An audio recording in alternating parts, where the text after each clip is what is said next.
Hey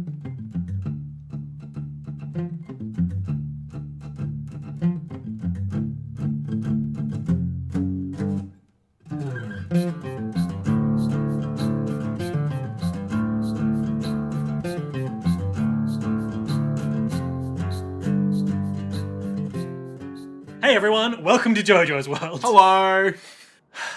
Nick. Liam. I'm Liam S. Smith, one of your co-hosts. Oh, but I'm Nick Ballantyne, the other one of the co-hosts. This is JoJo's World, our JoJo's Bizarre Adventure recap and discussion podcast. What do we do on that? Well, today, we are talking about episodes 21 and 22 of Trigun. Oh, that's exciting. They are encalled. They are encalled. They are encalled.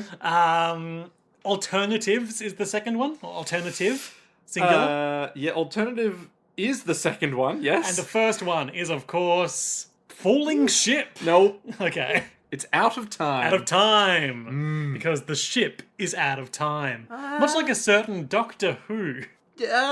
Sure. Let's go with that. It's more like we're all out of time. Nick, we got a few little bits of preamble to get through before we get into it all today. Go on. I see no reason to beat around the bush before we start beating around the bush. Tell me more. We're just silently eyeing each other up, silently daring each other to continue a grease riff. One of us is gonna say draw with how much eye squinting's going on. Mr. Bean. Mr. Bean. Okay, here's my problem. Okay. My problem, I have problems with Rowan Atkinson. This is not specifically a problem with Rowan Atkinson. Sure. This is a problem with the second most divorced man on the internet, Graham Linehan, creator of Father Ted, who went on to torpedo his whole life by becoming England's second biggest turf. Oh, okay. All right. Tell me more. In, I believe, the final episode of Father Ted, this is something that I was thinking about since last episode. Actually, since the episode before last, but I just forgot to bring it up last time, but it's continued to stick in my craw. Okay. The second last episode of Father Ted takes place on an aeroplane. It's kind of a bottle episode. Right, okay. Is Father Ted on the aeroplane having a fine whiskey and then some he's having a frustrating experience. Right. And one of the things that keeps happening to him is someone keeps throwing paper at him. Just like balled up bits of paper. Okay. And so then someone else at the back of the plane laughs every time that happens. And I believe this character is also played by the loathsome Graham Linehan. Okay. The laughing man, that is. The laughing man. And so eventually, Father Ted has enough of that and confronts him. The man takes off his earbuds and he says, "What? I'm listening to comedy on these. It's Mr. Bean." Famously a non-verbal physical comedy show, and I don't think that's the joke. But I don't think that's the joke, and I think it's so frustrating that they said Mr. Bean of all things. But I think that's fucking hilarious. If it was the joke, I think that's really funny, but I don't think that's the joke. So wait, are you frustrated? Okay, I need to unpack this now. I'm frustrated because they've picked the one, famous comedy thing that doesn't translate to audio tape. Yeah, but are you frustrated because of that wasn't the joke, but it should have been the joke? Or they played it, and then there was another joke that wasn't as good as that one? There was no other joke. So there's no joke? Yeah, there's no laugh track. It is immediately the conversation immediately cut by some nuns next door just throwing paper at him, and I think that's the joke. Right, I see. And yet the joke is not, I'm listening to Mr. Bean. I'm listening to Mr. Bean audio tape. Well, no, hang on. You can do the what's the one where he sits the exam, or the he's doing a test or something at a school desk or something, and they have to get his name. So in theory, he does say his name as Bean or something like that. Okay. But that's the only thing I can think of that Mr. Bean has ever said. Oh, he says some things here and there. He says look at all those guns in the Christmas one. Oh, no, you're right. He does say other things. He does say, look at all those guns. Does he? That's the two things he says. He says his name and, guns. Yeah. He is famously a guns rights activist. Well, famously, Mr. Bean has his moments. There's one episode where he meticulously gets ready for bed and then he pulls a gun out of his bedside drawer and shoots the light out. That's good comedy. That's great comedy. That's better than saying, I'm listening to audio on these, it's Mr. Bean, move on. I mean, that's pretty good, though. It's not. It's frustrating. How is that not good? Because I don't think it's the joke. But if it was the joke... then it would be good. That'd be a good joke. Yeah. Anyway, that's been stuck in my craw for a month now. Wait, is that the thing that before we started recording and you said, I need to get something off my chest about Mr. Bean? That's right. That was the thing. That's it. It's been driving me crazy. When did you watch this episode? Oh, I haven't seen this. I haven't watched Father Ted in over a decade because of Graham Linehan going insane. So you watched this episode, like, let's say 10 years ago. Yeah. Only now have you been like, there was that one bit in that episode. No, it's always bothered me, but I've never had the courage to put it into words before. You've been Unless so I've talked about it frustrated. on the podcast before, which is perfectly possible. You've been so frustrated by this moment in your life. It's defined you as a person. That's right. And now it's out in the open. How do you feel now? Brave. How do you feel now that you've confronted your... I'm so brave, and everyone should be lining up to applaud me. It's not going to pick up. It's not going to pick up. I'm clapping lightly. Only lightly, though, because what... Why did you wait 10 years for this? I haven't been waiting. It's just been stuck in my craw for like a month. Okay. And I forgot to talk about it last episode. Because we were busy talking about Trigun. God, we were so busy talking about Trigun. Hey, you know And we what will else? be again. You know what else I have to offer to this conversation? Our Patreons. They just keep talking to me. Yeah, look, I think... I'm just seeing the text that's on your phone right now. And I think me talking about God in shows has inspired the most correspondence from our listeners in a while. Because I also have a thing on that. Also, me just going, Christianity probably has incited something. So you go first. Well, I have been told that By Strike 3. by Strike 3, to add on to what has been said about shows that take religious imagery but do not feature God, Supernatural kinda does it. Yeah, I mentioned Supernatural last time. I said I wasn't Yeah. sure because I haven't watched enough of it. God is the guy who writes the show, and they need to kill him so he can stop writing cliffhangers or something. Yeah, so I've got something on this from Moxie on Blue Sky, who said, Who's got a great oratory to them. okay, Yeah. I'll do my Matt Berry voice. Please. No, I'm not going to. So Supernatural, not only do they address the whole Christian God thing, but God writes himself into their story as his own OC and basically becomes the final villain of the series. It's a fucking mess. Yeah. Also, it is all handled poorly, and 90% of it just feels like arse pulls. But the show does actually state that all of this is God's fault. I said, Lamau, that rules. And then they replied, I think the funniest part is, spoilers for Supernatural, is that after all of that, a few years later, Dean dies by falling onto a rusty nail that a vampire pushed him onto. And then they go to heaven and they hunt monsters in heaven forever. And I said, oh yeah, that's just like how Riverdale ends. Huh. They go to heaven and they do the show in heaven Yeah. forever, but nice now. Yeah, that sounds about right for Riverdale, doesn't it? The greatest show ever made. Except for possibly The Chair Company. We don't need to get into it. We don't know yet. It's not done yet. But I interrupted you. Of course. Yeah, that was it. That was basically it. And has been? Hazbin? Yeah, I mentioned that last time. Yeah. Try listening to me for once. So I did see some clips of season 2 of Has Been Hotel since I went on that rant.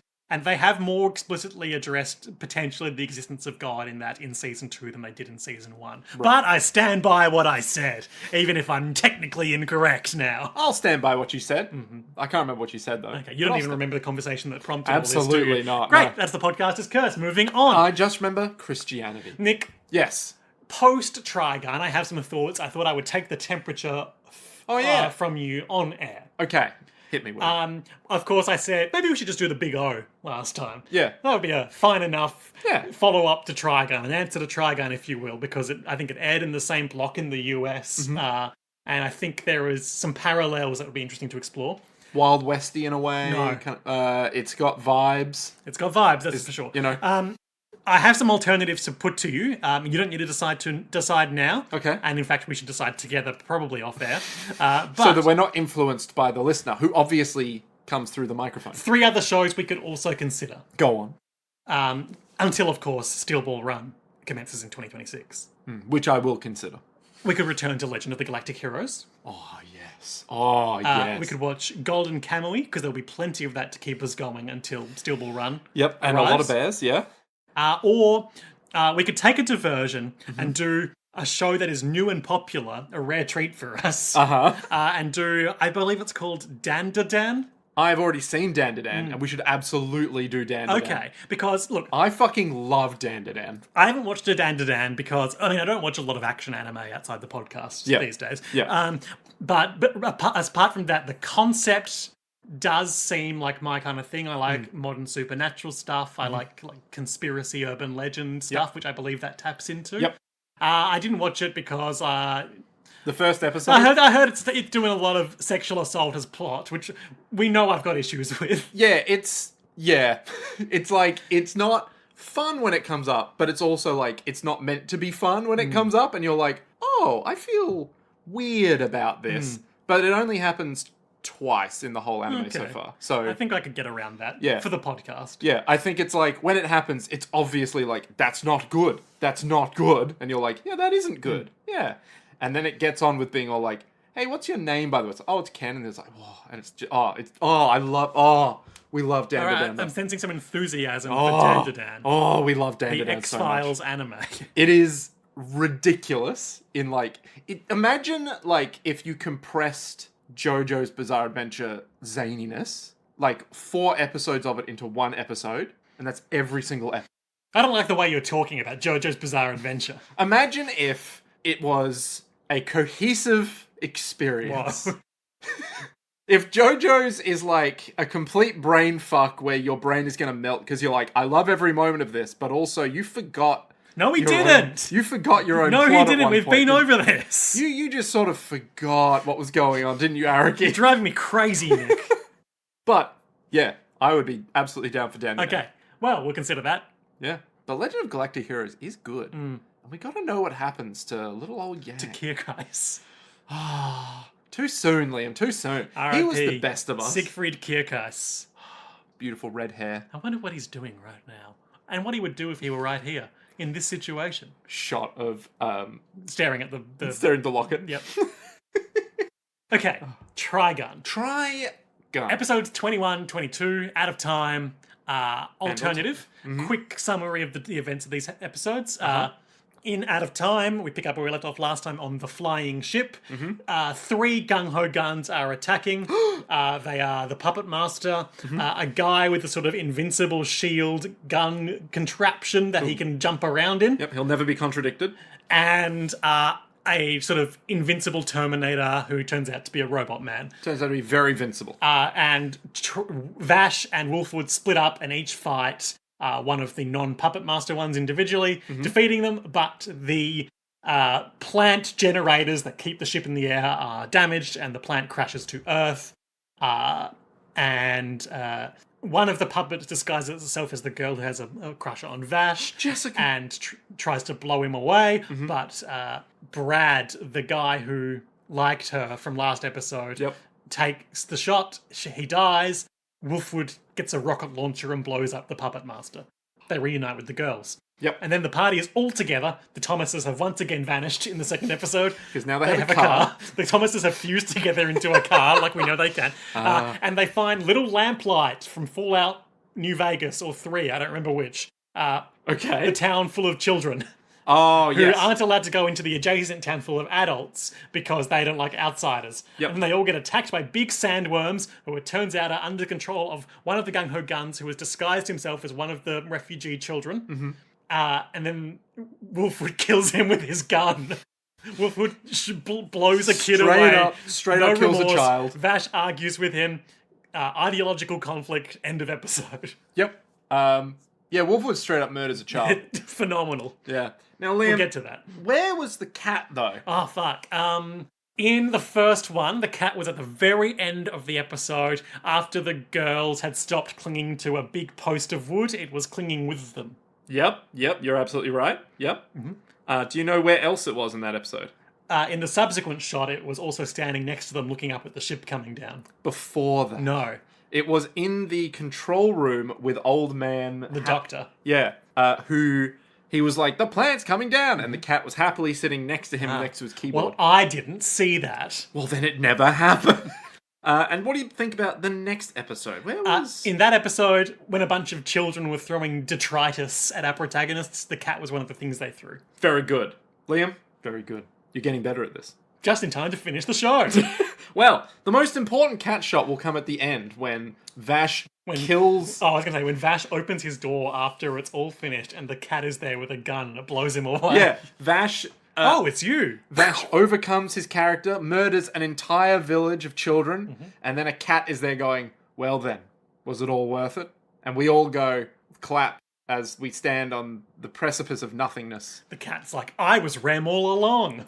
Ah. See, it all makes sense. The cat is plot important. Do you think Thomases are native to the Badlands, or they brought them with them on the siege ship? Because the cat must have been brought with them on the ships, right? Yeah, it will have to be, right?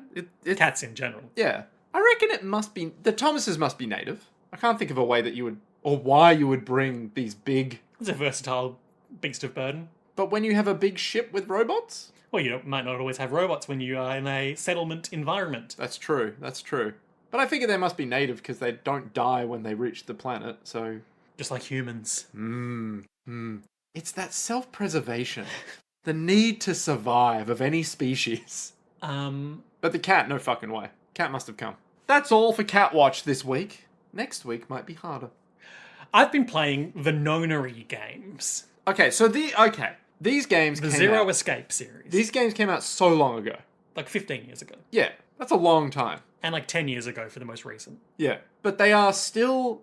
Good. Insane. Yeah, these games are bonkers. You're doing an escape room, and then a character who's in the same room as you, helping you with the puzzle, turns to you and says, Hey Junpei, have you ever heard of the assassination of John F. Kennedy by John Wilkes Booth? I don't know if I have. Lee Harvey Oswald, rather. My god, the time trap. Morphogenic fields. Yeah. Oh. Bonkers. But the reason that I was going to segue into that is in the second game, the character Sigma has a peculiar vocal tick where whenever he speaks about cats, he compulsively works cat puns into his dialogue. So he'll say like perfectly or meow that we're here, let's talk. Sort of like the bunny says bunny puns. You, for some reason... I think a lot of Japanese media does Oh, okay. like vocal ticks like that. Right, I see. But there's no reason given in the main game so far as to why he does that. But in the supplementary files you can unlock with secret puzzles, I found a file that says when he was a kid, he was raised by cats. He wronged a black cat. Okay. No, he helped a black cat, which gave him a boon, Okay. but on the condition that he never tell anyone. But he excitedly told a girl he knew, and so the black cat cursed him that he could only speak in cat puns. And then a passing white cat took pity on him and diluted the curse so that it was only when he was talking about cats. What? There's otherwise not really magic in these games.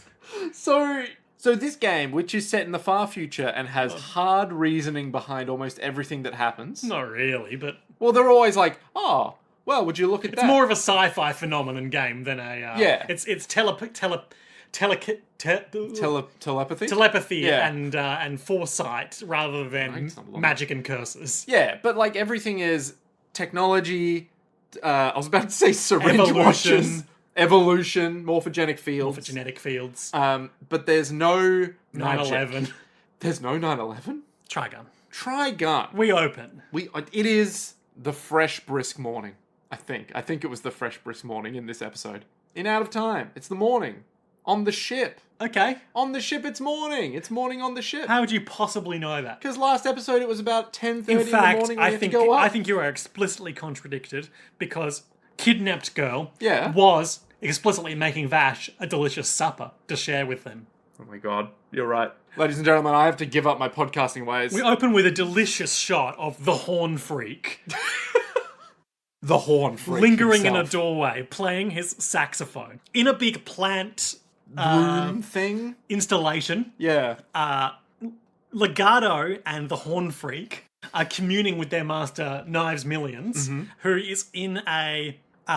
healing chamber? He's in a Star Wars Bacta tank DBZ healing chamber because Vash blew him away with his angel arm 100 years ago. Yep, and he's still recovering. Yeah, like he must have shot him really bad.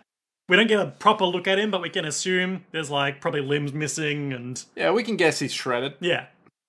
In every sense. We just get a shot of his abs, really. Yeah, and we're like, damn. Angelic.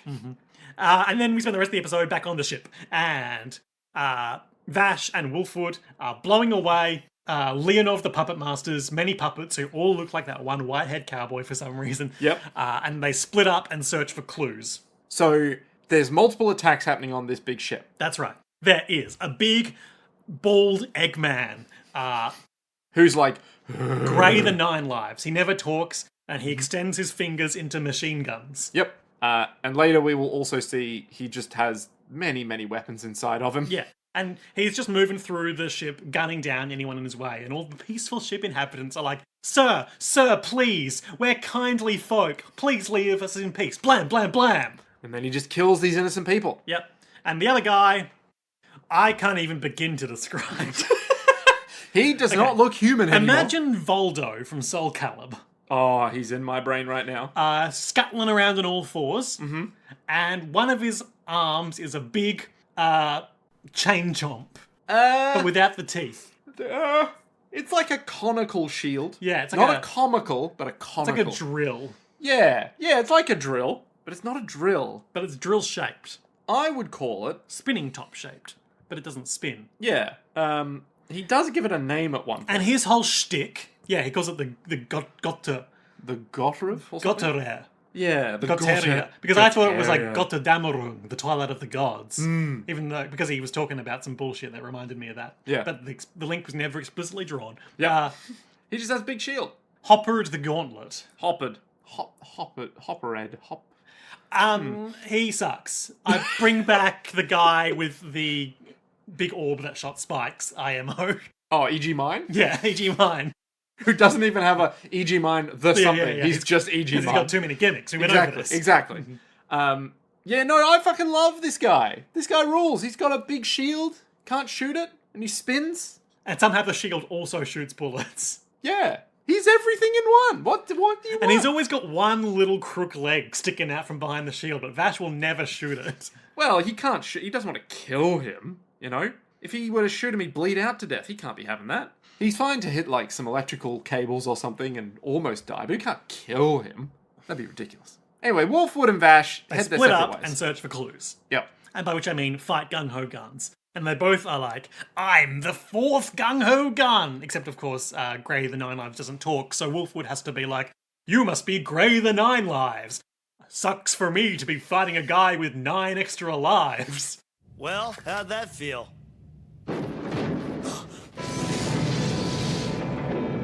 It didn't make a dent. I get it.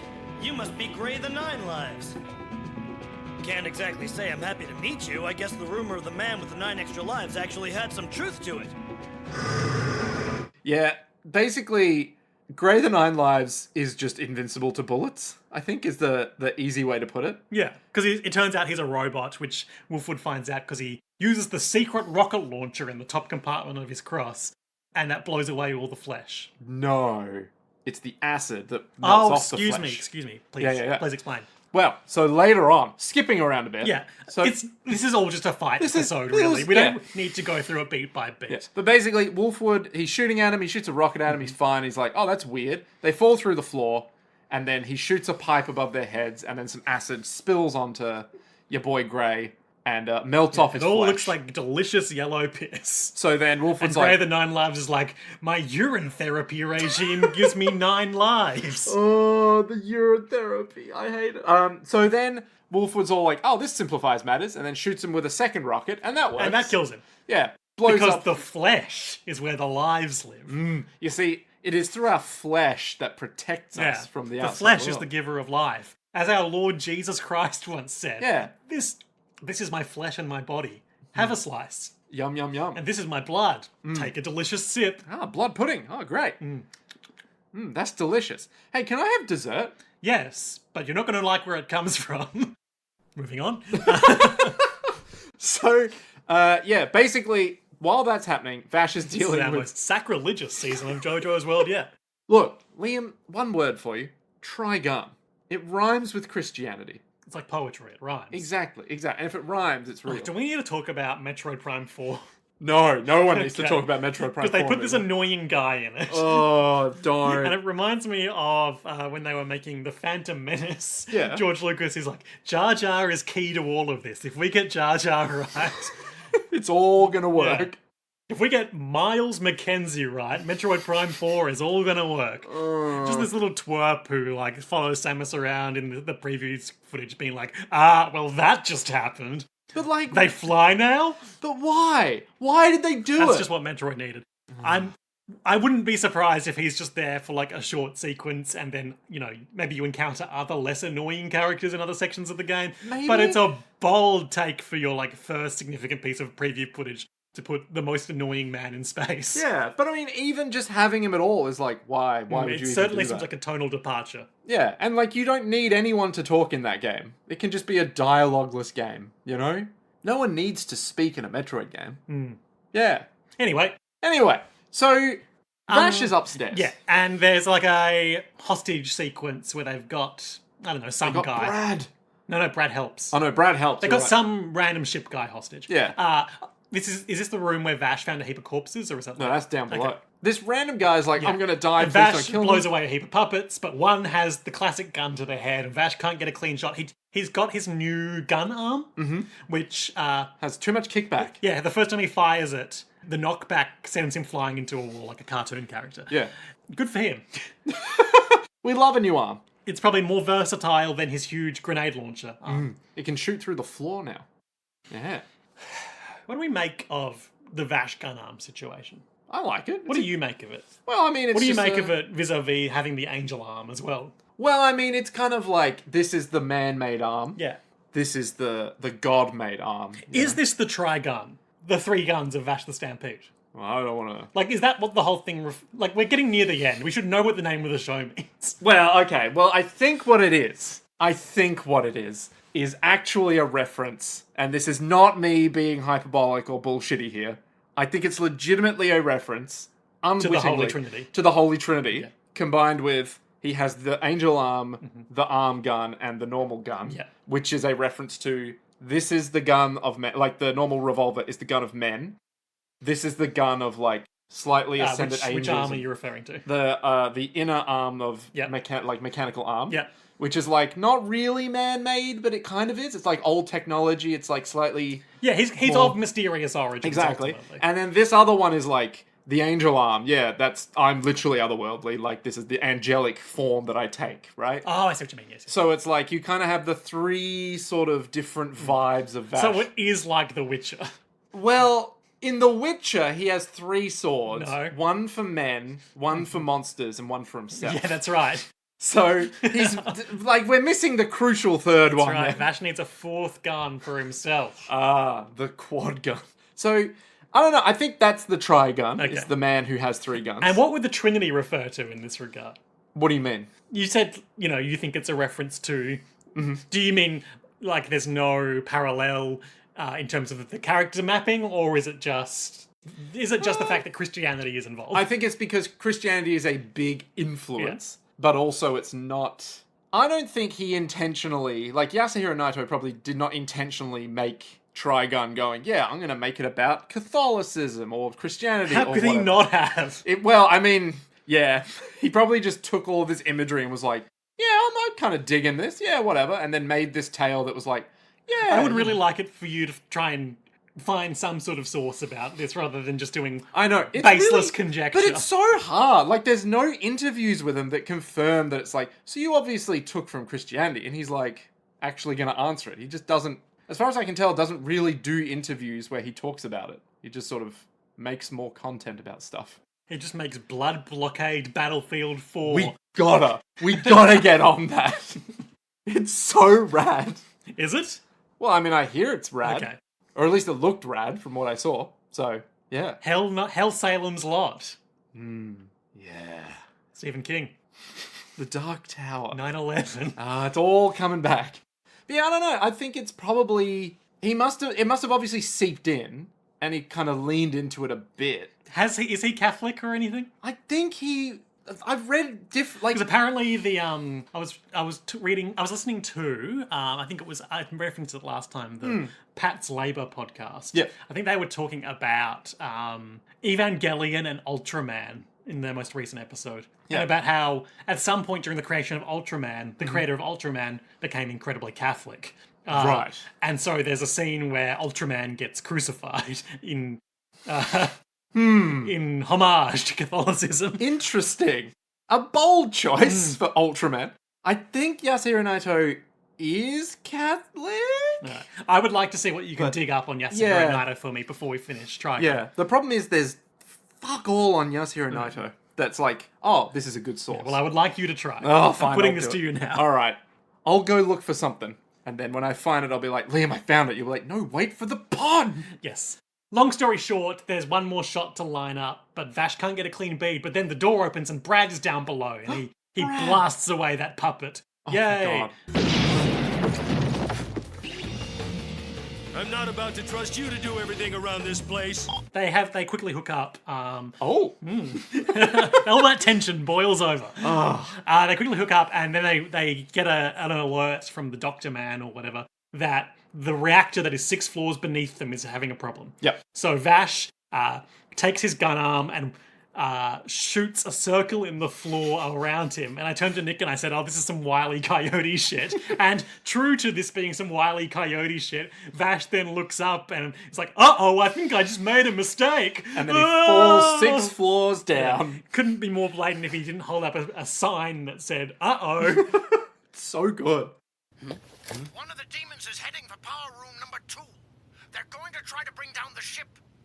That power room is 6 floors below us. We'll never make it all the way down in time to stop him. Hey, what the hell do you think you're doing? I'm making myself a little shortcut.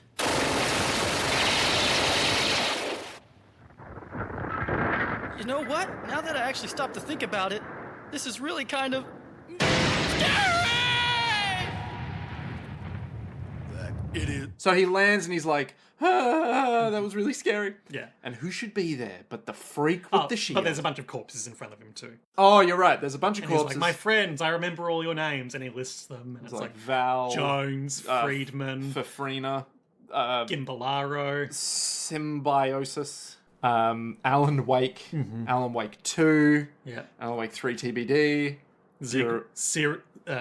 Syria, Sigma, Zero, Snake, Hongo, Ace, Clover, Mortine, Alice, Glen 20, Ice 9, Radical 6, yep, Jughead. Yoshi. You know who Brad reminds me of, actually, is, Is it a real person? no, Well, and go yet, on. Reggie from Riverdale.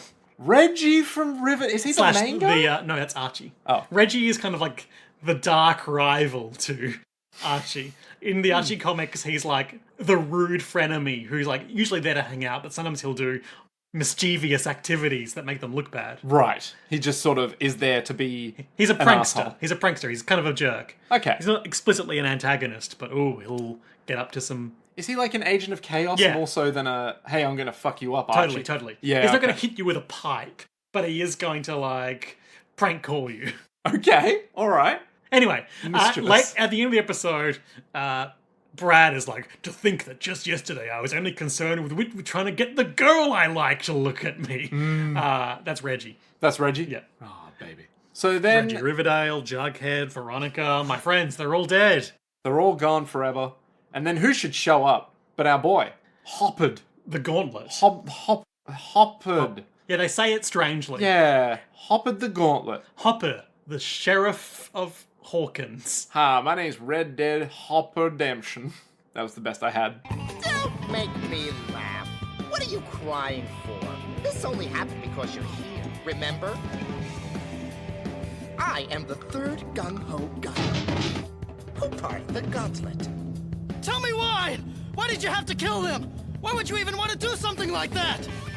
That's simple, because you are Vash the Stampede. Compared to what you did to July and Augusta, this is a stroll through the tulips. You shouldn't even be on this planet. In fact, that's why I'm here. I'm going to crush you with my goo terrier.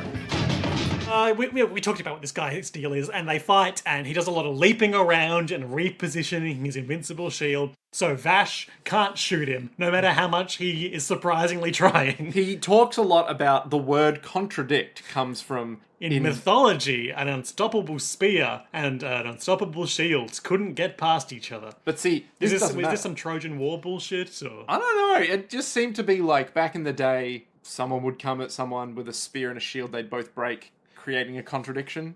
And it's like, well, that can't happen. But, yeah, I don't know. Well, that can't happen. God damn it, Mackenzie! So, he then is like, but see, the problem is, I can never run into a contradiction, because my shield is invincible. Even though that's exactly the situation that he described before. Okay, I suspect we are falling into a translation trap here. Oh. Because a Reddit post on r/etymology is telling me that this is true for the Mandarin, I think, Okay. equivalent, or at least Chinese of some variety, equivalent for contradiction, rather than the English word contradiction. Okay. The word has an interesting etymology that maybe something you've heard before. One character means spear, and another character means shield. This story is from the works of the philosopher Han Fei. I'll quote from Wikipedia. Okay. We have accidentally become reading Wikipedia, the podcast. But we're going via Reddit. That's right. It's Exactly. being laundered through an even more unreliable website. In the story, a man was trying to sell a spear and a shield. When asked how good his spear was, he said that his spear could pierce any shield. Then asked him how good his shield was, he said that it could defend from all spear attacks. Then one person asked him what would happen if he were to take his spear to strike his shield, and the seller could not answer. The seller was a robot, and this logical paradox caused him to explode. The contradiction was too much. He melted down, and they used his body to make a shield and a spear, thus forming the word contradiction. Now, So actually, the contradiction that he's talking about here isn't from Latin, but it's from Chinese. from Mandarin characters that have translated contradiction. That's right. Interesting. Okay. That's a fascinating oddity of language. And inter-language media Yeah. translation. Huh. There you go. I would simply Buy the shield. and the spear, and then I have both of them, and then you're fucked. I'd simply buy the stock of the store. I would have the best defense buff, I would have the best attack buff. Yep. I don't need any other loot because I have the best one, Yep. but I can help my friends grind against bosses like Lubu and Cao Cao, Who are Lubu the and Dynasty Salsa? Warriors and, Romance of the Three Kingdoms Yep. Yeah. I'm with you. figures. Yep. Who are real historical figures? Yeah. Okay. Or, I believe real, but I think there's a certain amount of myth making around them in the same way that, say, maybe like As they murder hundreds of thousands I'm of not a people. historian. I don't have a classical history education, but I think it's. I would be. I'd be skeptical of Dynasty Warriors plot No, lines. that too. But like, what I'm driving at is, do we know or believe if like some version of Theseus was real? I don't know. But that's what I was going to say before I thought better of it.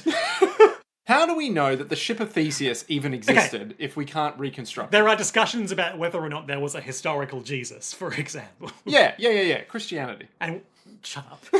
Okay. It all comes back. I'm out of my depth and we should move on.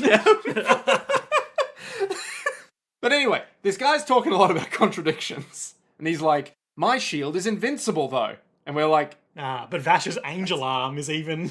is even more invincible. That's right. Yeah.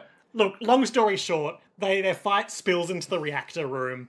The guy wants to blow up the reactor because that's part of his mission to destroy the ship. Vash does some scheme where it's kind of a Joseph Joestar move, actually. He somehow, without the guy seeing, rigs up his big old gun, his F. Marlin Special, Yep. in a corner, and he's attached to it via one of Leonov the Puppet Master's many puppet strings, which I guess they're string powered, even though Leonov isn't here. He's like, Yeah, he's got when he's holding his orb, he's got the strings that go into the orb. yeah, but where do the strings come out from? The puppets. He's a puppet master. You see Liam. what I'm driving at, though, right? Leonov is on the ground way below. Liam, The puppets are up here. Liam, if you can't handle Leonov having strings, you're gonna have a problem with Manga Legato. Because his whole deal is he's just It's strings. an Italian name. Oh, like Don Quixote do Flamingo, who I have name dropped in the last 2 episodes of this podcast. And I've forgotten both times. So I'll say yes. The Absolutely. One Piece string man. Yeah, I'll say yes. Because it's basically the same. Yeah. Manga legato is strings, you say? Yeah, like literally just like metal strings that. So in the anime, he has telekinesis and telepathy and all that stuff that lets him control all the people and whatnot. Or was that the Horn Freak? We'll get into that. We'll get into that. But in the manga, he just has a bunch of strings that he just uses to be all like, wee. That's just the Puppet Master again. Yeah. Okay. Trigun is an interesting piece of media. You take the good with the not so Does good. Leonov the Puppet Master exist in the manga? I think he does, but I can't remember. Okay. It's just a blur. Sure. I know that there's like people who exist in the manga that have nothing in the anime, and there's people in the anime that have nothing in the manga. Sure. So, Like Meryl. anyway, Digression. Joseph Joestar move. He's attached to his hand Mm-hmm. a puppet string that goes to the trigger of his gun. Yep. So when he leaps away, dodging one of Hopper's many tackling attacks with his invincible shields. Yep.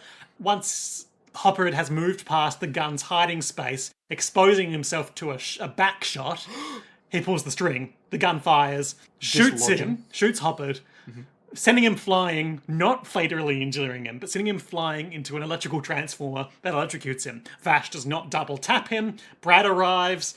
Also does not double tap him. Yep. They look at the plant and are like, hey, it's cracked. Vash communes with an angel. Yeah, literally, yeah. It looks so. There's a big orb in the ship, in the big light bulb that all the plants have. Yep. And emerging from this orb is like Anja Woman from Digimon. Yep. It looks like one of the big demonic angels. Contradiction of terms, I know. Or is it? That emerge from the seeds of rebirth in Drakengard after you put your dead incest sister in it. What the fuck? Drakengard. Yeah. By Yoko Taro. Yeah, all of this makes sense. He Yep. communes with it and he's like, sister, you're in pain, aren't you? And it doesn't respond because Hoppert isn't dead because they didn't double tap and he shoots a big gun blast. No, he does a big tackle at the glass container and it explodes. We don't know what happens to the angel, but I guess the stable reality in there collapses or whatever and it's gone. Yep, all the power just dissipates. And we know that Rem was like, I think those two space babies we found are angels. And I guess in a sense she was right. Yeah. Because this is crazy. Yeah. Turns out multi-dimensional beings live out of time. And Brad keeps being like, the timeless ones. Yeah. He's just like, they live out of time, they never age. Yep.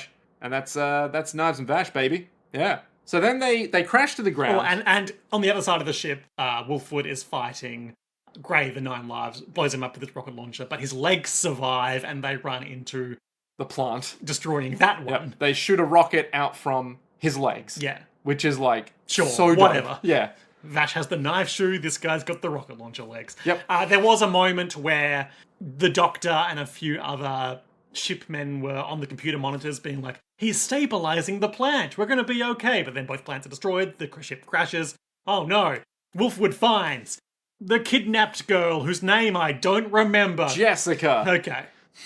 And he's like, wait, but if you're here, then who's the girl we've been with the It whole was time? a puppet the whole time. And so we come out of the ship with everyone's Brad angry at Vash. Yep. You came here and you destroyed our way of life. We should have killed Wolfwood when we saw him, just like we knew. and we should have killed Vash That's when right. we saw him. And Brad is like, no, Vash the Stampede is a great man. He's the best of us. That's right. And then Vindicated by the Jess- guy who hates me. Yeah, Vindicated by Reggie. and then Jessica, who we know isn't real, is like, Vash, I'm so glad you're alive. And we're like, Yeah. uh-oh. And then we cut away and we cut back and her face is a dead, empty puppet face. And she robotically jerks her arm up and goes, blam, blam, blam. Yeah, so it's... I've waited for this bit for a few weeks now, where... It's pretty good timing. Yeah, so she shoots one shot, and then we get the dramatic moment of Brad's face being like, oh, and Because then... he's stepped between Vash and the fatal bullet. Yep, and then we get the long shot of that, and then it cuts directly back to Jessica being like, bah, bah, bah. It's just the same motion repeating itself. And it's like, oh, okay, he's definitely dead.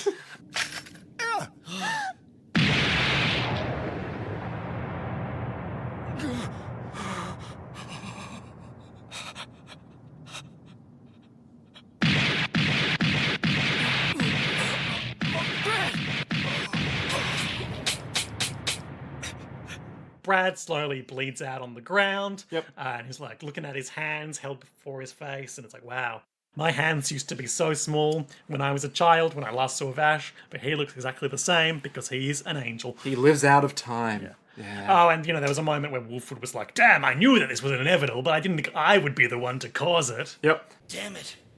Everything happened exactly the way they planned it. No matter what you say, it's not gonna change anything. You better get used to the idea that someday you're gonna all live on that desert planet. I knew that it was inevitable, but I never thought I would be the one to trigger it. So he takes one of the little floating That's right, I forgot about this. He takes one of the drones that they rode up Yep. to the thing in the first place. Finds Leonoff, who's Flies like... on over to him. He's currently got his little orb thing with the strings. He's like, but my plan, it was perfect. How did it fail with his weird spiral glasses and stuff? And he's like, but it was fine. And then Wolfwood's like, shut the fuck up, old man. And drives over with his rocket launcher, and this was such a good moment. He fires the rocket launcher, and there's a huge plume of sand and smoke, and we just see from the side of it the platform that Wolfwood was on go flying from the recoil, and he just blows himself into the desert and is just lying there, Christ posing, being like, this job's gonna get me killed, Yep. man. Classic Wolfwood. So good. So then the puppet in Legato/Knives hidey hole collapses. Legato's like, well, I'm not cleaning this up. Yep. And he just was like, well, that's another failure. Yep. Well. And the girls ride up, everyone is reunited. And they're all sad because... Because a good man died, and and also all the other people. yeah, Vash is gonna have PTSD for a while. Again. He still has it. He's unfortunately never such a happy a baby. He just lives a cursed existence. But he doesn't deal with it very healthily either. Go to therapy. Oh, Vash will do anything except go to therapy. That's right. As will Wolfwood. Vash will embody everything that REM stands for instead of going to therapy. The only person in this show who would go to therapy is Millie. She doesn't need it. I don't know, Meryl might go to therapy. No, she's too stubborn. What about Rem? Rem's dead, it's irrelevant. What about... You can never just agree with me, can you? Never. I gotta find one thing here. What about Marlon? Frank Marlon? Frank Marlon. No, Vash fixed all of his problems. The real therapy was just friendship. That's right. Yeah. And that's the end of the episode, I think. And then we go to the next episode, where we open with Vash and Wolfwood sitting in a cave as Meryl and Millie are sleeping there, and Vash has fire reflected in his glasses. What could that mean? Looking into the fireplace. Sunglasses at night in a cave. Very cool. Drinking whiskey from the bottle. He can't take it. It's too strong for him. And Wolfwood is like, oh, you gotta be able to drink this stuff if you want to drink the good name brand booze. Unlike many other booze bottles we've seen in the show, this one is blank. That means it's cheap. How low I think it's just an inconsistency in the animation. Don't drink this stuff. You have no tolerance for it. It's disrespectful to the booze to drink it like that. I'm impressed. Hooch's brand name. But he realizes Vash is in a bad way because he's been traumatized by all of his friends that he knew dying. Well, they have a quick, serious chat where it's like, I have to deal with him for Rem and for me and blah blah blah. And it turns out Meryl is awake and listening to the whole thing. Rude. And then Boundaries, Meryl. they're in a car. Yeah, they got a car now. They're heading... They have inconsistently had a car in this show. Yeah. Right? Yeah. What's up with that? Don't worry about it. It's fine. So it's probably nothing. What happened to the Thomases? Thomases are around. There's always more Thomases in the desert. It's called No Man's Land, not No Thomas Land. Yeah, plenty of Thomases. There's always more Thomases in No Man's Land. So they're driving along, heading to some city somewhere in the middle of nowhere. I assume they're still making their way to New Oregon or Kansas or whatever it was where everyone vanished and the word knives was appeared. They're heading to wherever the final climax is going to happen. Yeah, they're heading to the end of the show. Exactly. They're heading somewhere where the end of the show is going to happen, and I can't remember where or why that matters. But Or what happens. Or what happens. But the point is they're going there, and they're going there very quickly. And they arrive at the only town for miles around. And no one will let them in. And there's a bunch of jerks up there. And he's like, hey, can we come in? Yeah, if you give us $300 million double dollars. Well, we don't have that much. Yeah, I know. That's why I said it. Fucking idiots, get out of here. And then he's like, can we please come in? Please, sir. May we just? And they're like, no. Fuck off. So Vash taps the Wolfwood on the shoulder and is like, let's just leave. Yeah. Let's go. We don't want to cause trouble for these good, humble folks. And but they do. And all of them are like, Man, he seems different now. Yeah. He He seems more seems traumatized. depressed. Yeah. And then there's a kid in And there. there's a lot of meaningful shots from Meryl to Vash in these episodes. Like they're driving and she turns to him and says, "Hey, Vash," and he had a thoughtful expression on his face. But then when he realizes she's watching him, he immediately turns with that fake smile and is like, "Yeah, Meryl," and she's like, "Oh, never mind." What could it mean? He's too... Good at masking. No, shut up. Oh, this is why you... It all comes back No, to I was going to Vash. say he is attempting to put the well-being and like comfort of others above his above his own. own to the extent Detriment that is of. detrimental to both his own health and mental health, Hmm. but also his relationship with others. Yes, correct. He keeps a safe distance by being like, no, I'm fine. Which is why it's so incongruous with his character to have him be a serial sexual harasser in the anime episodes. Yeah. I know I've been harping on this, but But it makes sense. It really just undercuts everything about him. But at the same time, it was the 90s. They had to appeal to the weird freaks. Anyway, it doesn't come up in this episode. Yeah. But it's just something that occurred to me watching it. Yeah. He's just so sad. You know, he's so selfless. But there's a child in their car rooting through their stuff. They catch him. Hate children. He runs away with like one of their flasks, and they follow him to. Well, he tries to run away. Eventually. I was just going to keep moving. Yeah. Millie stops him, but then he just goes left. I just want an excuse to mention Millie. We do love Millie, and she's in this episode doing good things. So much in this Meryl's episode. doing surprisingly little. Millie is the real MVP of everything. That's right. We were talking about how we were watching. Everyone loves Millie. Hmm. At the end of the show, Knives is going to meet Millie and be like, now I want to kill all but one human. Like, even, like, Wolfwood, while they're driving along. Those guys had some serious, like, sexual tension this episode. What are you talking about? Millie and Wolfwood. Did they? Yeah. Oh. Okay. All right. Up until the incident. Up until... Oh, no. And of course, they pretended to have a baby together in a previous episode. So it's all course. it's all It's all connected. coming together. The shipping chart. Yeah, the shipping chart that definitely won't go anywhere. Because, as we now know, Wolfwood is a child Yeah, murderer. and Meryl and Millie are going to get together. Oh, yeah. It's the far It's an future. inappropriate workplace relationship. Of course. It's a very progressive but very respectful show. Karen would never allow it. Exactly. That bitch. So then... And what is a wedding ring but a donut of the finger? I told you that it was plot important, and it is for that exact reason. Just like on The Simpsons. Oh, that was an onion ring. Yeah, but it's all the same. It's all rings. They're all rings. Yeah, it's like the circle of life. That's right. You know? The rings of Saturn. Yeah. Junpei, have you ever heard about the rings of Saturn? Junpei, have you ever seen the painting Saturn Eats His Own Son? That's almost what it's called.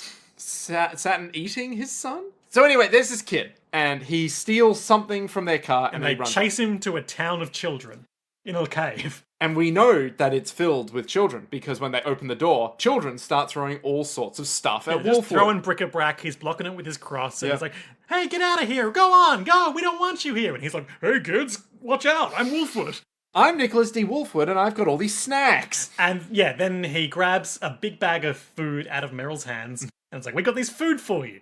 And they're like, Yay! yay! Instant trust. And Meryl immediately is like, haha, yeah, that's great. Wolfwood, are those emergency rations all the food we have left? And Wolfwood's like, haha, yeah, it Don't worry is. about it. Just chill. Millie's getting in on it, and so Meryl's like, I guess I'm the only sensible one here. She's like, just now realised that?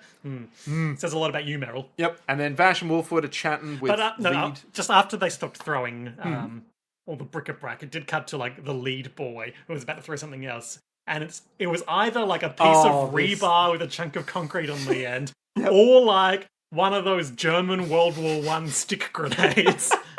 So, because it really is just a lead pipe with something on the top. Yeah. I would love if it was just the concrete, though, because it's like, that kid's ready to fuck you yeah. up. Like, he doesn't need a gun. He'll just huck that at you, be like, fucking Wolfwood jeez. sustains a concussion. Yep. He's never the same man ever That's right. again. He becomes more violent and erratic. Oh, no. He says things to Millie that no one would ever say anymore. Yeah. Things no one should ever say to Millie. Like, you're a bad woman. No, not That's- Millie. Yeah, to Millie. Can you believe that? So then we grab you know, that same piece of concrete. If back Millie was back. on board the flying ship, it wouldn't have gone down like that. She would have stunned them all. That's right. Yeah. Gray the Nine Lives wouldn't have That stood a fucking was chance. a reference to Mark Wahlberg talking about if he was on one of the 9/11 flights. Oh, fuck me. Oh my god. Why? Why would he say that? He was almost on one of the flights. Yeah, but why would he say, well, yeah, what if I was on it? Would have gone down different. Like, why would you say that? Like, why? Like, Star of Shooter, Mark Wahlberg. wasn't he also in Entourage? Probably. Or is that a I different think it's guy? about him. It's about Mark Wahlberg? Maybe? Is Never it like, watched it. Is it like a meta thing where it's like, oh, it's the entourage of an actor who does exist, and this is the thing? No, of it's it? not about a real person. It's about Johnny Drama. No. No, that can't be real. No. No fucking way. They wouldn't. And also Turtle. Who's Turtle? I don't know if Johnny Drama is the Entourage haver, but he is a character in Entourage. Okay. Is that a nickname? Don't know, haven't watched it. Hi, I'm Johnny Drama, otherwise known as, and you can call me this because it's my nickname, John. I saw Yeah. a tie-in advertisement for, I think, Denny's or something recently, which was a tie-in with The Sopranos. Okay. And have you seen that show? The Sopranos. Yeah. I've seen some clips. Is there a lawyer in that show called, like, Paulie Walnuts or something? There is a lawyer. I don't know what his name is. Okay. Anyway, a young Sopranos man was with a lawyer Sopranos character standing outside an incongruous, anonymous, rival restaurant like they use in ads. Yep. And saying, yeah, that's them. They're the guys who sold me that fake breakfast. That's the one. That's the guy that sold me the fake breakfast. Calm down, Chief. He can't harm you no more. And then it cuts to promoting Denny's, who the implication is would never sell you a fake breakfast. Yeah. We need to unpack what's a fake breakfast? I can think of a... Okay, actually, It's like you know made what? of replica plastic bacon and eggs. I can think of a few... It's actually made with lunch ingredients. Well, I mean, I went to... Okay, this is a deep cut now. I went to Macca's once for breakfast. Mickey D's. The big M's. And I got, This podcast sponsored by McDonald's. Please, I would love free Big Macs. I got one of the bacon and egg McMuffins, as one is to do. But I swear to God, that egg was not an egg. Like, it was just It's a fake egg. Yeah, because it was, like, too airy.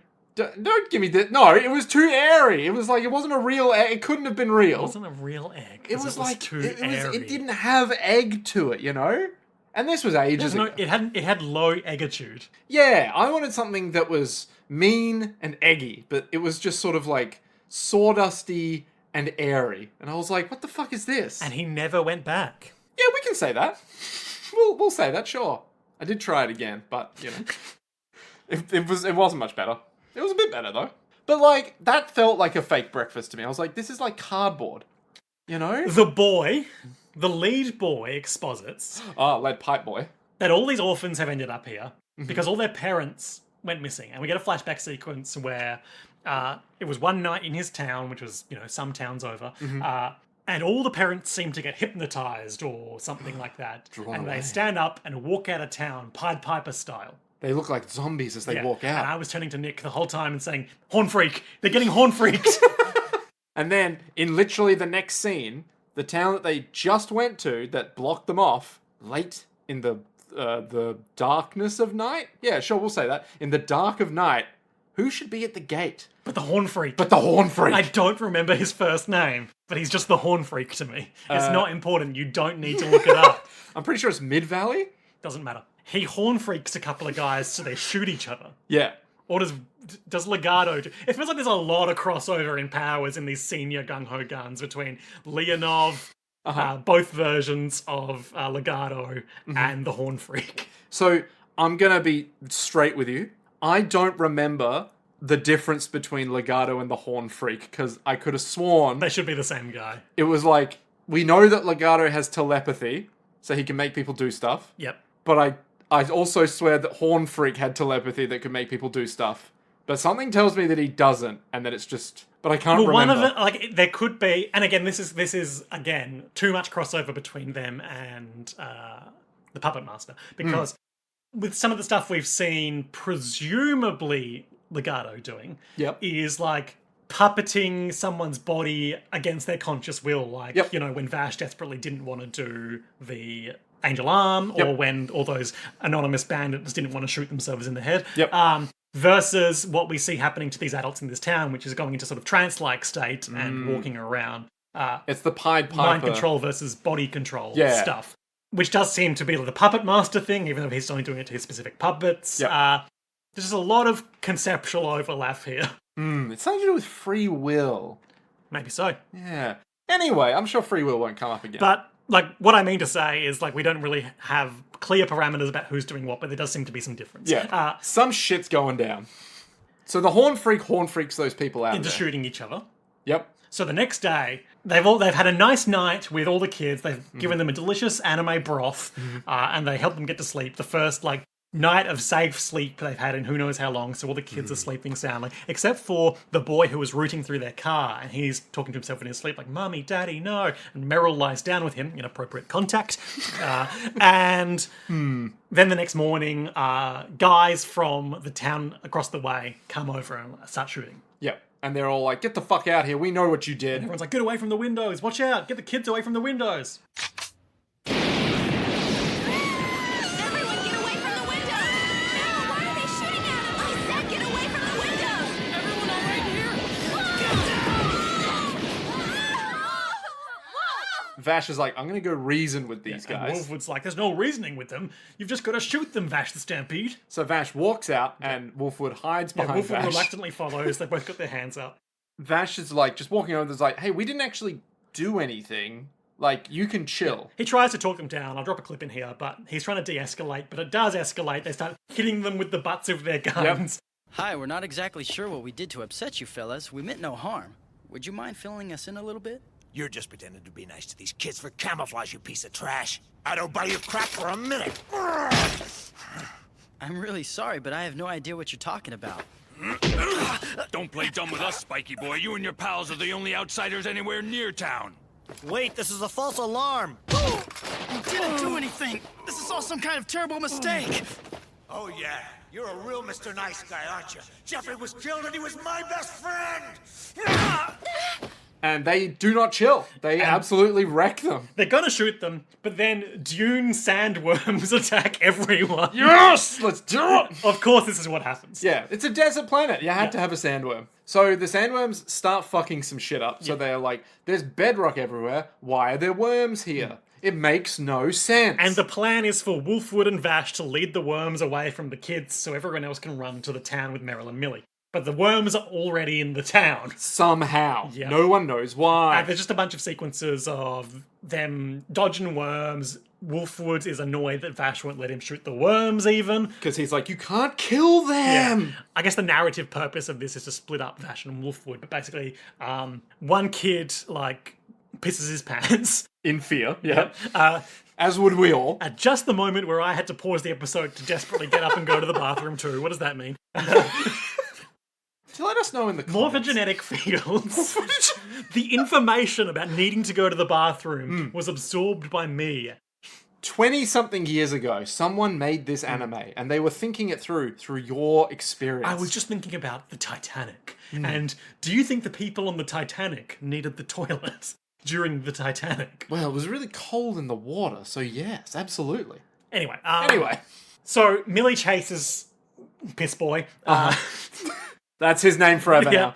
Wolfwood pursues Millie to protect her, because obviously they are in love. Of course, of course. And meanwhile, Vash is... All four of these people should just be in love. They should be in a polycule. Wolfwood and Vash should kiss. Yep. Meryl and Vash won't kiss, but they will be in love. They'll just hug. Yep. Respectfully. And they all love Millie. Everyone loves Millie. Millie has a polycule with the whole planet. That's right. Yeah. Is that the right term? A polycule? Yeah. I don't know. Anyway. Millie Millions, they call her. Millie Millions? Knives is like, "I just want Millie to myself." And everyone goes, "And that's why you need to die." That's right. Yeah. So Vash is upstairs with Meryl. And they've split up from Wolfwood, which will allow for some dramatic events later. Yep. So they're all split up. They're all running in different directions. They're trying to get to high ground. Yep. The sandworms are eating up all the townsfolk who are still there, and also smashing their way up through the building. Vash goes to run to protect the kids as they're running away He's with running in Meryl. the opposite direction, and there's a sort of good shot where they are both running across the frame at the same time in opposite directions. Vash has a moment of realization, flicks his gun arm back, shoots that kid in the head, but not in the head, just in the weird, which we didn't mention this, but it did catch my attention as a strange character detail. He's got a weird, like, green pipe on the side of his head, like clipped into his ear. Yeah. And Vash exposits that he was using that little pipe thing. It was a high-frequency emitter. Yep. Because the kid was the villain. The whole time. And he was using this emitter to attract and possibly control the sandworms. Yep. So it turns out the kid pulls off the poncho he's been wearing to reveal a little cowboy outfit with a red kerchief and a brown vest. You know exactly the type of cowboy outfit I'm talking about. Yep. He now has evil cat eyes. And 2 6-shooters. 2 little boy 6-shooters. And the octave of his voice goes down. It's like... I mean, I can just clip it, but he's like... if before he was like... Hey, I'm a little boy! Hey, now I'm the little boy, but I'm bad! I'm Zazie the Beast, motherfucker! The 4th gung-ho gun. I want to know why. They're your own people. Why would you want to hurt them? 'Cause they're not my people. Because I am a gung-ho gun! I'm the 4th of the gung-ho guns. I'm Zazie the Beast. You're kidding. He is a little weirdo. He's a little freak. He's a little He's bastard. a little beast. He's a little Damien. Yeah, okay, so there's a lot of talk of demons vis-a-vis this boy. Yeah. And I don't know if this is meant to mean something to us or it's just a metaphor that they're all immediately on board with. So Zazie's talking about, like, free will and how kids don't have them, but because of He the hates demon... kids because they're just barely people. The demon lets him suppress and control memories or something. Some weird stuff I'll quote it and I'll clip it. Okay. When he was a regular boy, his name was Beat. B-E-T-E. Like Pete, but different. I thought it was Bede. B-E-D. Oh, Beat. Yeah. And they were like, Beat, you don't have to do this. And we're just sitting there like, Beat? Do you mean Pete? No, Beat. And he's like, my name's Zazie, the Beast. You keep calling me Beat. It's Beast. Vash is talking about how he cried last night, so like there's still a real little boy in there. And Zazie's all like, fuck yourself. Here's the quote. As a demon, I'm able to block off my consciousness and memory. The demon hasn't won. At one point you even tried to cheer me on in spite of him. Well, that's where you're wrong. Demons can block their consciousness and memory on demand. I don't believe that. You want it this way? You're forcing yourself.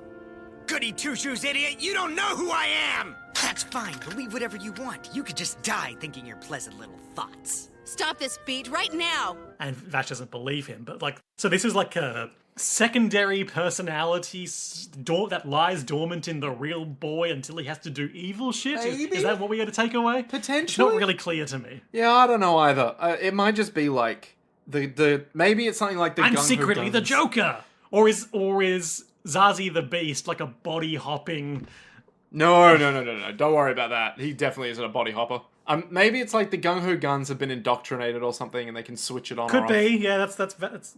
But I think you don't have to worry about it too much. Because it's not important. Yeah, probably not. Anyway, he's going to shoot Vash, but then from off screen, Volfwood shoots this child in the head and kills him instantly. And that's not a joke. He straight up shoots him I know in that the is the head. kind of thing I would say is a joke, but that's just what happens. Look, we make a lot of jokes. This is not the joke that we're making. He just does shoot him in the head. It's not the head, actually, because we see his head as he's falling injured. But we know he's been shot dead. Yeah, he has figuratively shot him in the head. Literally, he shot him dead. Yeah, with his huge cross, not even with one of the little handguns. Yeah, he just shot him dead. So hollow point rounds. The body... armor piercing. The rocket instead. So kind of punished Volfwood is back. He's got his eye patch on. He's got his big horn. Yep.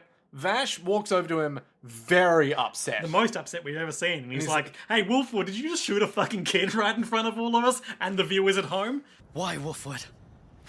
It didn't have to end like this. Kids are kids, and that's one thing.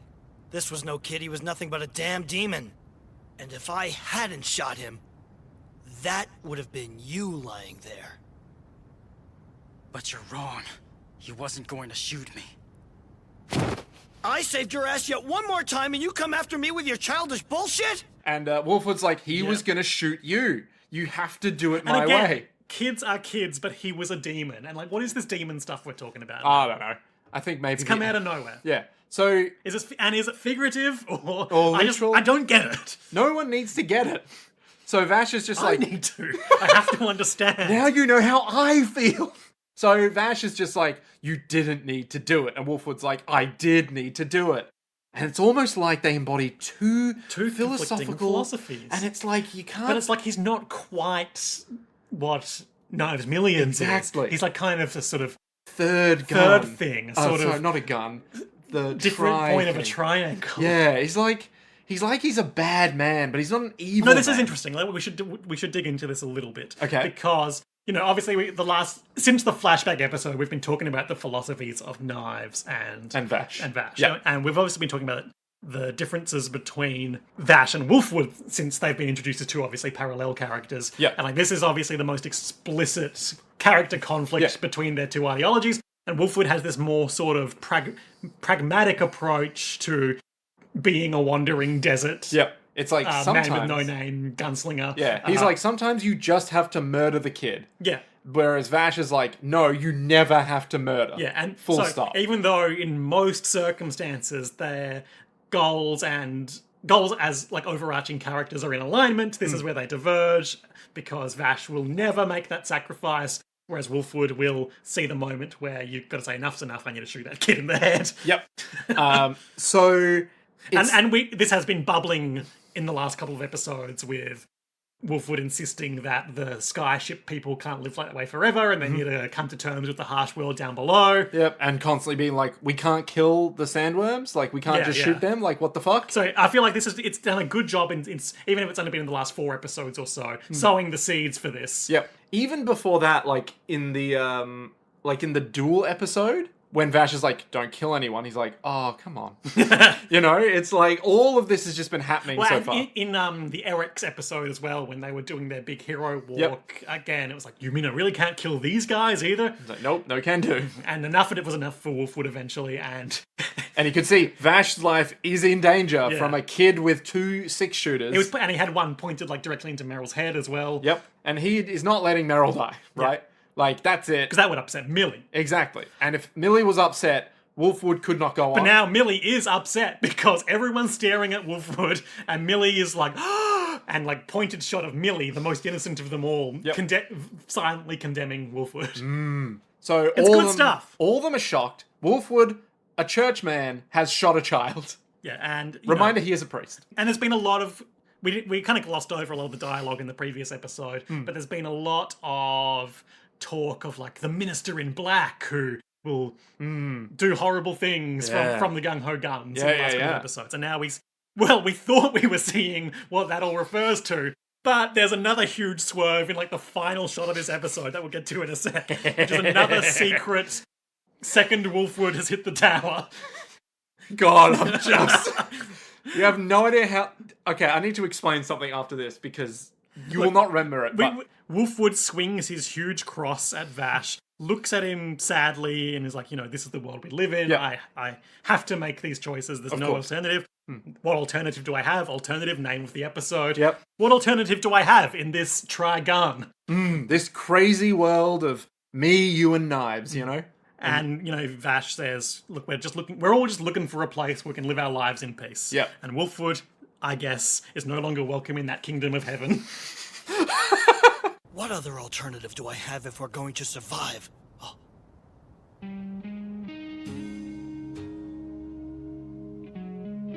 We're searching for a place where we can live our lives in peaceful days, with no wars and no stealing.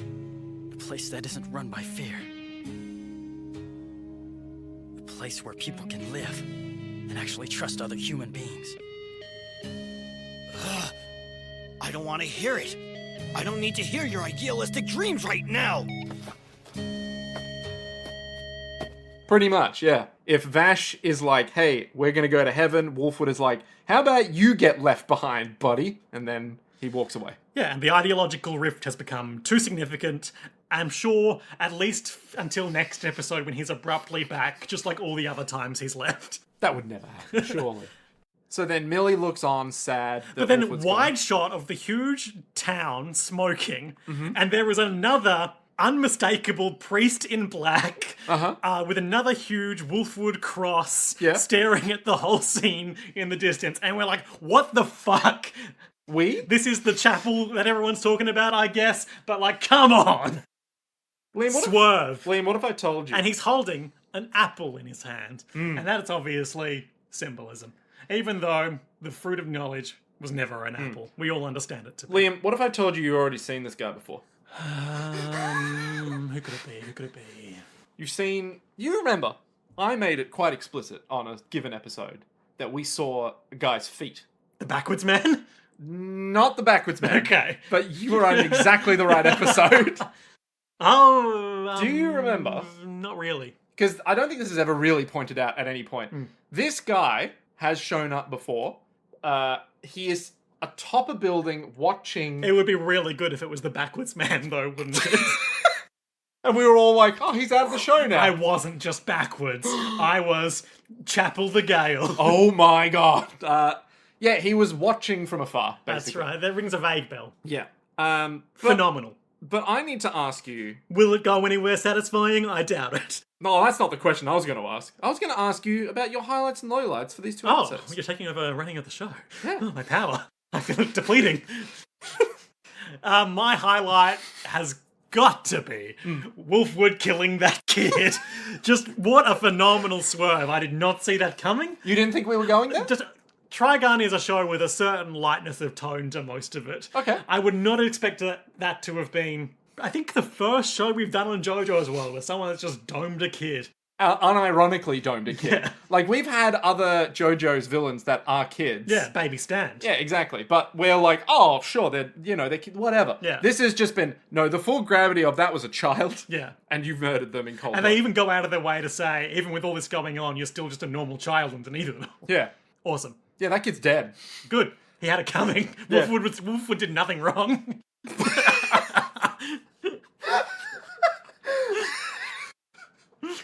Ladies and It's a gentlemen. harsh desert. Ladies and gentlemen, I want nothing to do with that opinion. I'm on the show, but I don't condone the views of Well, the show. we've said it many times that you're Vash and I'm Volfwood. It's true. I'm here being like, actually, I disagree. Because I'm with that. So, my highlights just got to be Vash having PTSD in the cave. Yep. Because that leads us very Top of this well. episode. It leads us very well into the rest of the series, where it's like, oh, so we've had a good time. We've had a good time. We had a good time because it just it's painting the picture very well of like Vash is just constantly having a bad time, and it's like it's not going to get better, is it? So yeah, and it leads up very well to the episode that I really like. So we'll get there. We'll get there. It'll be fine. It'll be fine. Lowlights. So, I mean, overall, a couple of very good episodes. Contenders for lowlights. I found both of the Gung Ho Guns in the prior episode pretty underwhelming. But I think all the better to burn them on a multi-fight. Yep. Grey the Nine Lives in particular. Yeah, I was going to say that was going to be my lowlight is, I shoot him with a rocket. It didn't work. Second time, I shoot him with a rocket. That fixed it. I think my lowlight would have to be... I found the Brad arc pretty underwhelming. Like, I hate you, Vash the Stampede. You've earned my respect, and now I talk you up to the judgmental townsfolk, and then I sacrifice myself, saving your life. It's just nothing we haven't seen before 100 times before. Yeah. But do you think if you had more time to cook with Brad, it would have been better? Potentially, but it's still the same, he sacrificed himself. It's a pretty rote character arc. Yeah, okay. And it doesn't really add much more to what Vash was already going through, seeing all those other people dying in the attack. Fair. And your lowlight was Grey the Nine Lives. Yeah, absolutely. There's nothing I hate more in media than when it's either you're in a situation and nothing changes, or you do the same thing twice and the second time it worked. Sure. I must say, I am glad we've now seen all compartments of Volfwood's Cross, unless there's a secret center or anything like that. There is not. But I am disappointed that, as per last time, the top compartment is not a nuke that he uses for deterrence. Okay. Well, sometimes life is disappointing. So true. Sometimes you gotta kill that kid. Yeah, and the real kid that we killed this episode... Was the kid that we killed. Zazie the Beast, aka Beat. Liam, I have impeccable news. We're coming up to my favourite episode. Little Arcadia. Nope. So I'm going to ask you, what do you think is going to happen next time on episode 23, entitled Paradise, and episode 24, entitled, and again, I cannot make this clearer, Christianity. It's entitled... that was the name of the episode. Not quite. The name of the episode is Sin. Which one was your favourite? My favourite is Sin. Okay. I think everyone who's watched Trigun will immediately go, Yes. You got to watch Sin. You I'll gotta say. watch Sin because it has simultaneously the best, most serious moment and the most memeable moment of all time. Even better than when Eric's raised his hand in the hospital bed.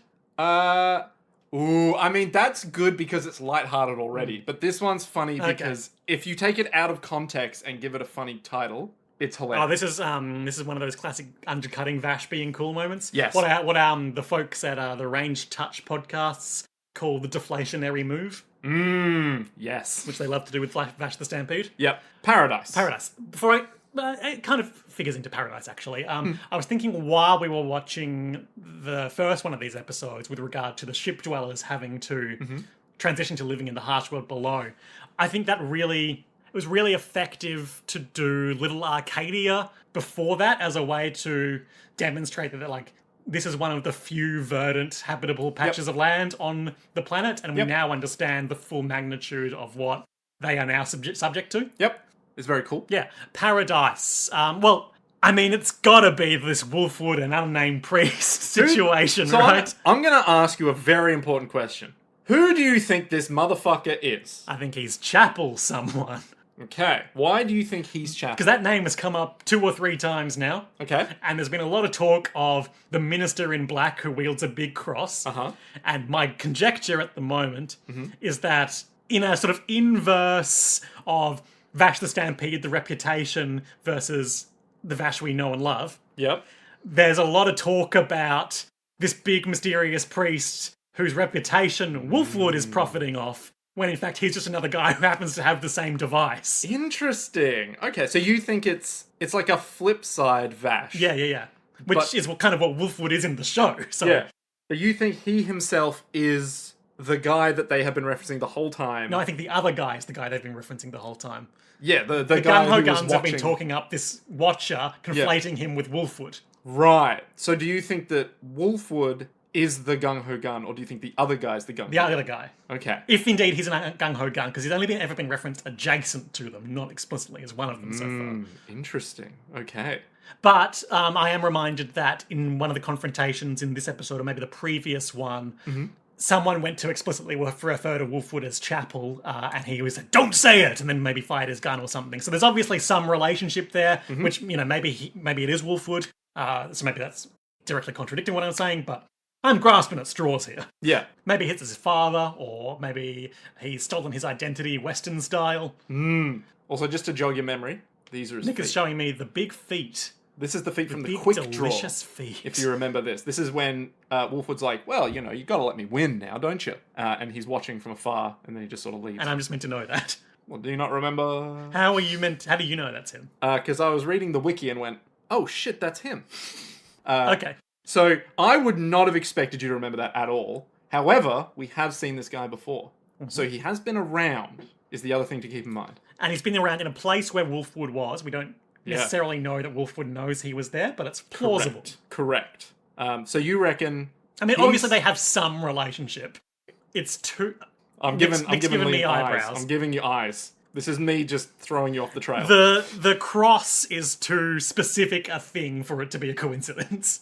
Okay, yeah, alright. That's a pretty good way of doing it. Yeah, okay. What do you think is the significance of the apple? Well, the apple represents knowledge of good from evil.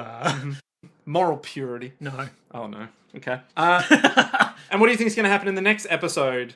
My Sin. favourite. Sin. And I think everyone's favourite from Trigun ever. That's my Daffy. That's my, your Daffy Donald, Duck? My Donald. Your Donald Duck. They're not going to pick up at all, I'm sure. Cut all this out. Gorsh. That's my Goofy. So I think it's fair to say that this will be the climactic episode, and then the rest of the show becomes... Oh, it's denouement. Yeah. So, I mean, that brings us to Legato and Knives then, surely. But what do you think's going to happen? No, they're going to fuck him up. Okay. What about the Horn Freak? He's going to be kind of an afterthought. Or he's going to get away scot-free. I mean, I said to you, what as kind of a jokey theory while we were setting up, all of the hypnotized vanishing adults are being Mass Effect 2 style taken to Knives' base and melted down for biomass to rebuild his body, like the Yeah. Baby Reaper. Yeah. So I'm sticking with that. Okay, so Horn Freak is getting more adults for... To rebuild the knives. Yep. The millions knives, That's of course, right. which he is. Millions of Yeah. people. Oh, no, I didn't say that. I think that was a deliberate misdirection. Damn it, he's so good at reading me. Cool, so okay, let me think. Horn Freak, Knives, Legato. Merrill, Meryl. Millie. What do you think's going to happen with them? Nothing. They're just going to kind of keep trucking along. Interesting. You don't think they're going to show up in the big climax? Well, they'll be there, but they're not really going to do anything of note, because that's not their role in this show. Okay. They will provide the load-bearing donuts, but... Yeah, okay. All right. I don't know in what context they're used. Actually, I do suspect... I have a theory. You said something last time about the reason for Legato. Yeah. And I have, Oh, I yes. have an idea about That's where your that, thinking face. and that could just be the fact that Knives is bound in this healing chamber. Yep. But there could be something more to it, and I have a specific theory to it, but I'm not willing to share it at this juncture. Okay. But next episode, after watching the episode, you'll be like, I was right. Possibly. Okay. But you don't want to share it now. No. And there's a good reason for that, which will be clear when it time comes to share it. Okay. That's a little sizzle for you next time, listeners. But how do we know that your theory was right or wrong if you're not sharing it before you know what happens? You'll see. Okay. All right. Well, now I'm intrigued. It's going to be worth it, trust me. This will be good. Well, I'm glad to say that I think you're completely wrong. So, I'm well keen to see I didn't say anything. How could you think I'm Exactly. completely wrong? Oh, I think, just from what you've said so far, I don't think you have any clue of what's going to happen, which is great. Okay. And I'm very excited. I'm very excited, Liam.